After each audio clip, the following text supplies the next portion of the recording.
உயிர்த்தெழுந்த இயேசு கிறிஸ்துவின் வல்லமை ஊழியங்கள் வழங்கும் வசனப் பெட்டகம். இயேசுவே கர்த்தர். இயேசுவையே தேவன் ஆண்டவரும் கிறிஸ்துவுமாக்கினார். இயேசுவே ராஜாதி ராஜா, கர்த்தாதி கர்த்தா. கிறிஸ்துவே மரித்தோர் மேலும் ஜீவனுள்ளோர் மேலும் ஆண்டவர். கிறிஸ்துவே போதகரும் ஆண்டவருமாயிருக்கிறார். வசனப் பெட்டகத்தின் இன்றைய தின கருப்பொருள் பரிசுத்தம். நான் பரிசுத்தர், ஆகையால் நீங்களும் பரிசுத்தராயிருங்கள். பரிசுத்தத்தை குறித்ததான வேத வசனங்களை பார்க்கலாம். லேவியராகமம் 20:26 வாசிக்கிறோம், கர்த்தராகிய நான் பரிசுத்தராயிருக்கிறபடியினாலே நீங்களும் எனக்கேற்ற பரிசுத்தவான்களாய் இருப்பீர்களாக. நீங்கள் என்னுடையவர்களாய் இருக்கும்படிக்கு உங்களை மற்ற ஜனங்களை விட்டு பிரித்தெடுத்தேன். 1 சாமுவேல் 2:2 வாசிக்கிறோம், கர்த்தரைப் போல பரிசுத்தமுள்ளவர் இல்லை, உம்மையல்லாமல் வேறு ஒருவரும் இல்லை, எங்கள் தேவனைப் போல ஒரு கன்மலையும் இல்லை. சங்கீதம் 119:9 வாசிக்கிறோம், வாலிபன் தன் வழியை எதினால் சுத்தம் பண்ணுவான், உமது வசனத்தின்படி தன்னை காத்துக் கொள்வதினால் தானே. சங்கீதம் 139:23-24 வாசிக்கிறோம், தேவனே என்னை ஆராய்ந்து என் இருதயத்தை அறிந்து கொள்ளும், என்னை சோதித்து என் சிந்தனைகளை அறிந்து கொள்ளும். வேதனை உண்டாக்கும் வழி என்னிடத்தில் உண்டோ என்று பார்த்து நித்திய வழியிலே என்னை நடத்தும். ரோமர் 12:1 வாசிக்கிறோம், அப்படி இருக்க சகோதரரே, நீங்கள் உங்கள் சரீரங்களை பரிசுத்தமும் தேவனுக்கு பிரியமுமான ஜீவ பலியாக ஒப்புக் கொடுக்க வேண்டும் என்று தேவனுடைய இரக்கங்களை முன்னிட்டு உங்களை வேண்டிக் கொள்ளுகிறேன்.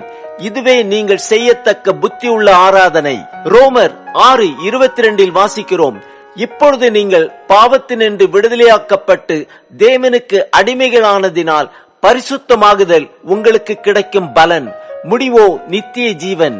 ரோமர் 6:19 வாசிக்கிறோம், அக்கிரமத்தை நடப்பிக்கும்படி முன்னே நீங்கள் உங்கள் அவயவங்களை அசுத்தத்திற்கும் அக்கிரமத்திற்கும் அடிமைகளாக ஒப்புக் கொடுத்தது போல இப்பொழுது பரிசுத்தமானதை நடப்பிக்கும்படி உங்கள் அவயவங்களை நீதிக்கு அடிமைகளாக ஒப்புக் கொடுங்கள்.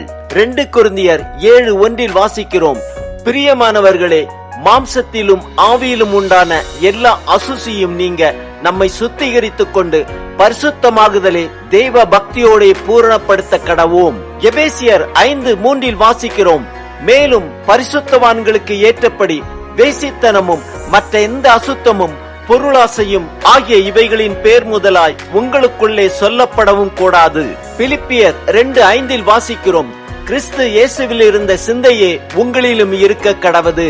கொலோசியர் 3:12-13 வாசிக்கிறோம், ஆகையால் நீங்கள் தேவனால் தெரிந்து கொள்ளப்பட்ட பரிசுத்தரும் பிரியருமாய் உருக்கமான இரக்கத்தையும் தயவையும் மனத்தாழ்மையையும் சாந்தத்தையும் நீடிய பொறுமையையும் தரித்துக் கொண்டு ஒருவரை ஒருவர் தாங்கி ஒருவர் பேரில் ஒருவருக்கு குறைபாடு உண்டானால் கிறிஸ்து உங்களுக்கு மன்னித்தது போல ஒருவருக்கொருவர் மன்னியுங்கள். 2 தீமோத்தேயு 1:9 வாசிக்கிறோம், அவர் நம்முடைய கிரியைகளின்படி நம்மை ரட்சியாமல் தம்முடைய தீர்மானத்தின்படியும் ஆதி காலம் முதல் கிறிஸ்து இயேசுவுக்குள் நமக்கு அருளப்பட்ட கிருபையின்படியும் நம்மை ரட்சித்து பரிசுத்த அழைப்பினாலே அழைத்தார். எபிரேயர் 12:10 வாசிக்கிறோம், அவர்கள் தங்களுக்கு நலமென்று தோன்றினபடி கொஞ்ச காலம் சிட்சித்தார்கள், இவரோ தம்முடைய பரிசுத்தத்துக்கு நாம் பங்குள்ளவர்களாகும் பொருட்டு நம்முடைய பிரயோஜனத்திற்காகவே நம்மை சிட்சிக்கிறார். எபிரேயர் 12:14 வாசிக்கிறோம், யாவரோடும் சமாதானமாய் இருக்கவும் பரிசுத்தமுள்ளவர்களாய் இருக்கவும் நாடுங்கள், பரிசுத்தம் இல்லாமல் ஒருவனும் கர்த்தரை தரிசிப்பதில்லையே. எபிரேயர் 7:26 வாசிக்கிறோம், பரிசுத்தரும் குற்றமற்றவரும் மாசில்லாதவரும் பாவிகளுக்கு விலகினவரும் வானங்களிலும் உயர்ந்தவருமாயிருக்கிற இவ்விதமான பிரதான ஆசாரியரே நமக்கு ஏற்றவராயிருக்கிறார். 1 பேதுரு 1:15 வாசிக்கிறோம், உங்களை அழைத்தவர் பரிசுத்தராயிருக்கிறது போல நீங்களும் உங்கள் நடக்கைகள் எல்லாவற்றிலேயும் பரிசுத்தராயிருங்கள். 1 பேதுரு 3:15 வாசிக்கிறோம், கர்த்தராகிய தேவனை உங்கள் இருதயங்களில் பரிசுத்தம் பண்ணுங்கள், உங்களில் இருக்கிற நம்பிக்கையை குறித்து உங்களிடத்தில் விசாரித்து கேட்கிற யாவருக்கும் சாந்தத்தோடும் வணக்கத்தோடும் உத்தரவு சொல்ல எப்பொழுதும் ஆயத்தமாயிருங்கள். ஆம், நம் தேவன் பரிசுத்தர், ஆகையால் நாமும் பரிசுத்தராயிருப்போம். நாம் அவருடையவர்களாக இருக்க வேண்டும் என்று நம்மை மற்ற ஜனங்களை விட்டு பிரித்தெடுத்தார். நம் சரீரங்களை பரிசுத்தமும் தேவனுக்கு பிரியமுமான ஜீவ பலியாக ஒப்புக் கொடுத்து தேவனுக்கேற்ற புத்தியுள்ள ஆராதனையை செலுத்துவோம். நம் நடக்கைகள் எல்லாவற்றிலேயும் பரிசுத்தத்தை காத்துக்கொள்வோம்.